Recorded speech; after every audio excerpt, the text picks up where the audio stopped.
How to track tier credits and points in the MGM Rewards app. Hi everyone, I'm here to assist you today. Without any delay, let's jump right in. First, open MGM Rewards app. Here, you will find this kind of screen pop up.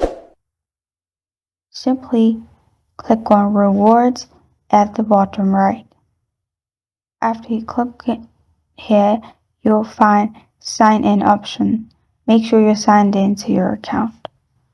After you're signed into your account, simply you'll find balance here.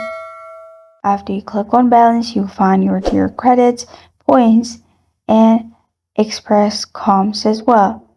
And tap each balance area to view more detail. And after you do that, you should also know the tier levels, as there may be different tier levels according to your regions as well.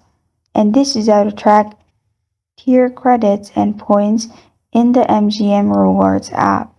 Thank you for joining me today. If this video helps you out, please leave a like and subscribe for more. Got a question or want to suggest a topic? Comment below. Thank you for watching.